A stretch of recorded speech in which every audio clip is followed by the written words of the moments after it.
Good evening, everyone. I want to thank everyone for coming out and listening to my speech. I'm going to start off with a memory I had when I was in first grade. My teacher had asked the class, what do you want to be when you grow up?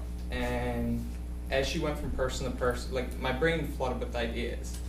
And as she went from person to person, I got more and more excited.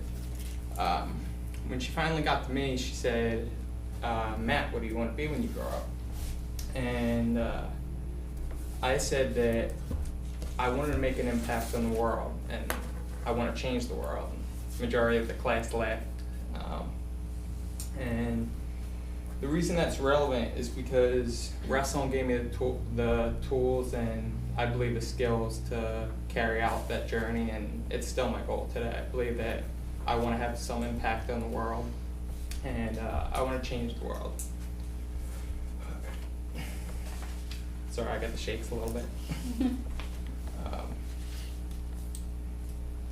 Okay, I'm here to explain why wrestling had such an extraordinary impact on my life. The adversity of being a wrestler taught me how to live my life and how to be a person.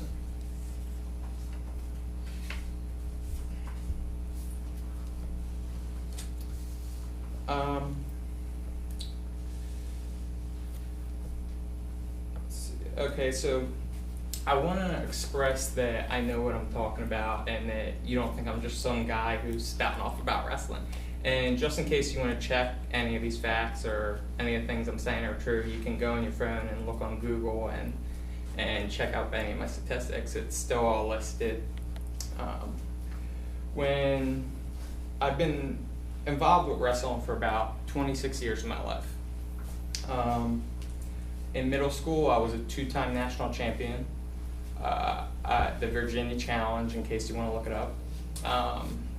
I was an All-American, I think my first time in 5th grade, probably more than 10 plus times. That's when you place top 8 in nationals. I broke 3 records for my high school team. I hold one of the all-time records, and like I said, my name's on the wins list with 134 wins. I used to be tied for 4th, but I think someone broke my record. So I'm a little bit farther down the list now. And I believe in the Pennsbury gym they have a banner with my name on it. I don't know if they took it down or not. So let's see. And then I also, towards the end of my career, I helped train some MMA fighters. So if like they had a fighter that they were going against that was a wrestler type of fighter, then I would help them train for that. MPR Martial Arts Academy. Okay. So today I'm going to go through my life and share some of the major lessons I learned in my life and how I was able to apply them in my life.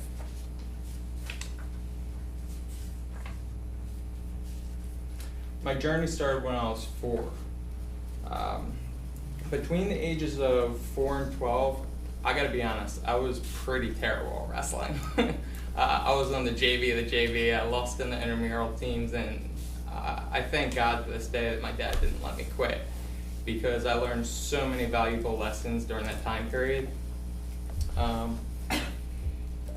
whole thing started, I went to a wrestling tournament when I was 4 years old with my brother was a wrestler, and I went to one of his tournaments, and they had a 4-year-old toddler division. And my dad thought it would be funny to enter me in it. I probably would have been disqualified if I was a little bit older, because I thought I was doing the WWF. But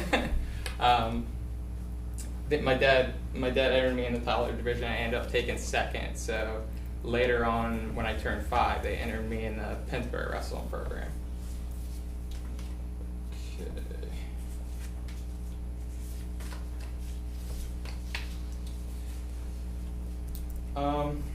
One of the things I want to express is that I learned how to lose. Losing is very important in the stages of learning. When you're trying to become, I've seen the wrestlers that are the best in the world and people that are just starting out. And at all stages, learning how to lose is very important, and it applies to your life too. If you take a test and you fail, or say I mess up on my speech, I can get a bet focus on what I did wrong, like with the videotaping, and do better on the final. It's all about correcting your mistakes, and I learned this lesson at a very young age after losing various amounts of times. By looking at people who were really good and seeing that they focused on their losses, I was able to take the taboo out of losing and just focus on my mistakes. So when I teach kids today, there's a little like saying that we have. You may have heard it if you watch like MMA. A lot of times I'll tell them when they get frustrated, there is no losing. We either win or we learn. So the whole point is to take the taboo out of it and get them to focus on what they did wrong.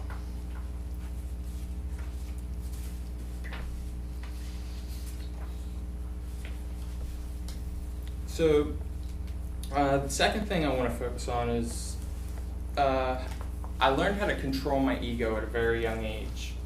I gained a much bigger perspective on life and other people. I began to understand why certain people had a big ego, why they were so ego-driven. I was always around people who were bigger, better, stronger than me. I wrestled bodybuilders, and anything you can imagine. So I never really had a reason to act tough or be egotistical. And learning this lesson at a very young age is really important. Not a lot of people do, but it's really important because I'm sure you've all been to the bar and seen like the big egotistical guy pushing people around. Sometimes if you wait that long, people think they're Superman and then they don't realize how vulnerable they are. And that's a huge lesson I learned at a young age. I instantly knew how vulnerable I was, and I learned why it was stupid to act like that. And even today when I walk into a bar or I go to a party and I see someone acting like that, I'm not even mad at them. Like, I really feel bad for them because I don't want something, I worry for them. I don't want something bad to happen to them. And it's just it's something that's very easy for me to spot. A point that further proves this is when I grew up, I was in the Pennsbury Wrestling Club was very, very strict. So if you were to be like egotistical in the Pennsbury Wrestling Club, it would be very much like if you could imagine someone trying to do that in boot camp. People have tried, but it never really works. You always get exposed. So the way I always looked at it when I was younger is just that it was like a security blanket to cover up fear. So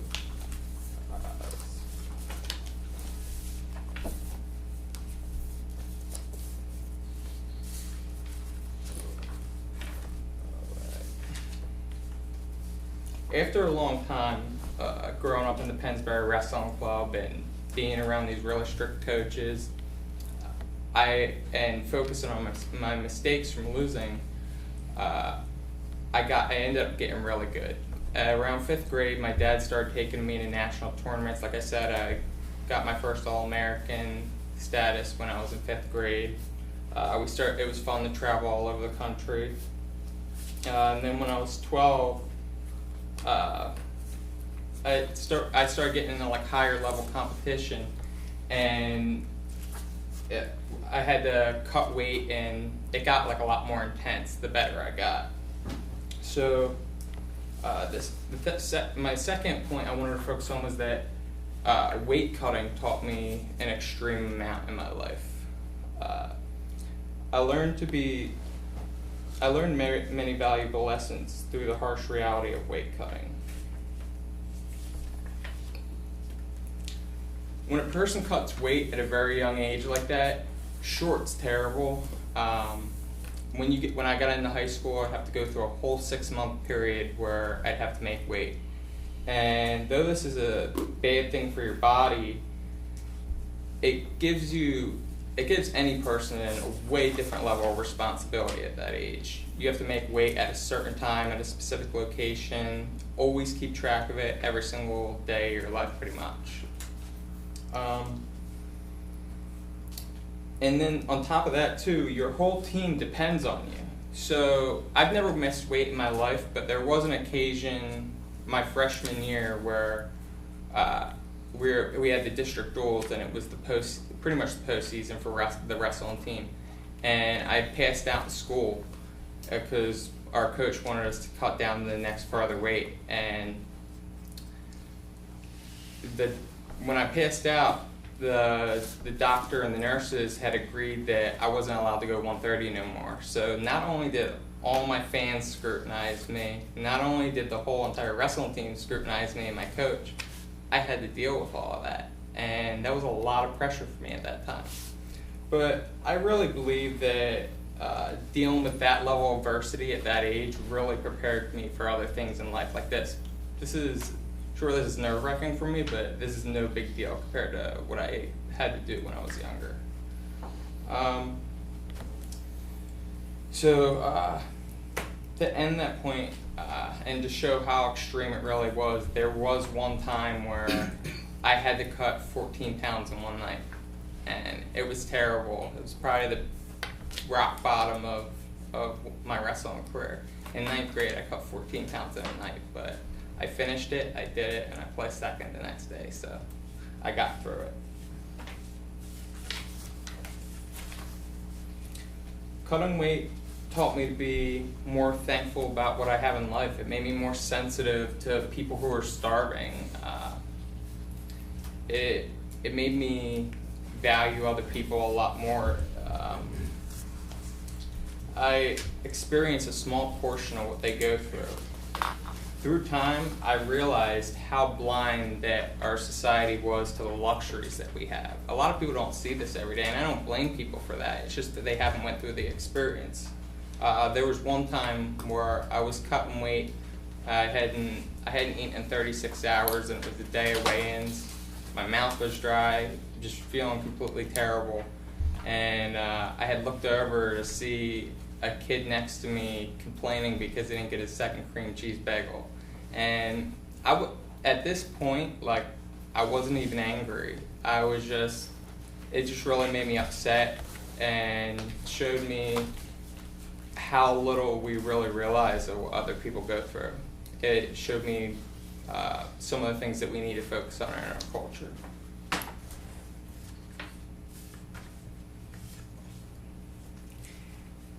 After high school, I went to Bucks County Community College to get my grades up. That's why I have a lot of former credits.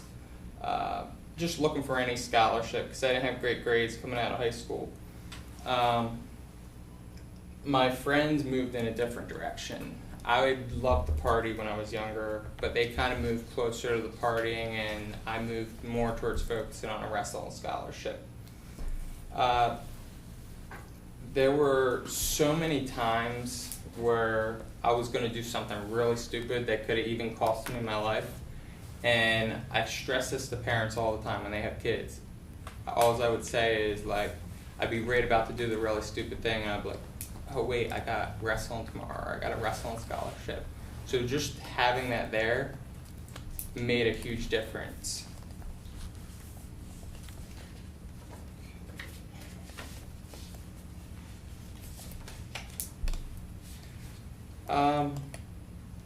For my second point, wrestling kept me away from bad situations and bad people.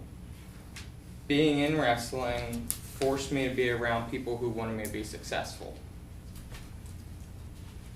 and people who wanted to see me succeed. In 2016 was a real eye-opener for me. In fact, he was even a wrestler. He just wasn't involved with it like I was, and he liked to party a little bit more. My best friend Josh had passed away of a heroin overdose after a 10-year battle with addiction. I tried to be supportive, but when you're involved with someone like that, you got to keep your distance sometimes. So there's only so much you can do.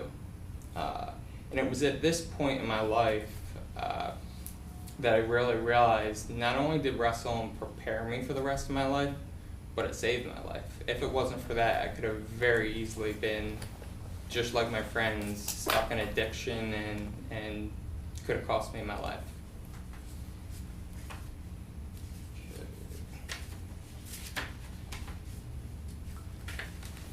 So, hold on, I lost my one card here.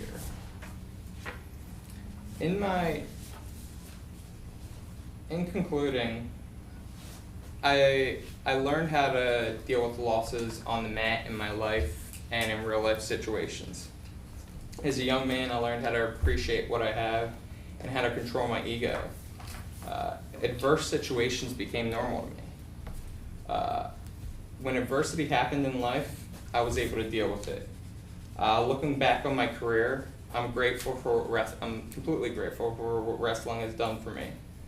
I remember sitting at my desk in class and wondering, why me? Why do I have to go through this? Why is there so much pressure on me? Wrestling was teaching me to be a man. It taught me that life is tough and you have to be prepared for these experiences in life. It completely humbled me. It made me the person I am today.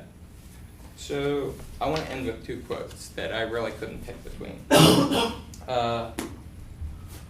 One of the quotes is by a German philosopher named Friedrich Nietzsche. I can barely pronounce his name. I think it applies to me. That which doesn't kill us makes us stronger. And then the second one, I don't believe just applies to me. I believe it applies to everyone. When I went on my recruiting scholarship to Newberry, South Carolina, it was the number 2 ranked team in the country. The coach had asked me about my goals and whatever, and I had told him, he asked me what my goal would be my freshman year, and I said, I didn't know what to say. I said, I guess I would like to place in nationals. And he said, I don't know why you said that. And I was kind of confused, and he was like, why wouldn't your goal to be a national champion? Why wouldn't it be the highest thing you could be? And I thought about it for a while, and even after I left there and was completely done with it, like, it really clicked for me. I was like, why didn't I pick to be the best? You know, I mean, we're all majoring in different things here, and the thing of it is, he told me, you gotta shoot for the sky and fall among the stars. And what that means, that's by Norman Vincent Peale, by the way. What that means is, you gotta aim for the highest you possibly can, and then if you fall a little bit short, you fall among the stars. So that's the end of my speech, unless anyone has any questions. I was talking a lot of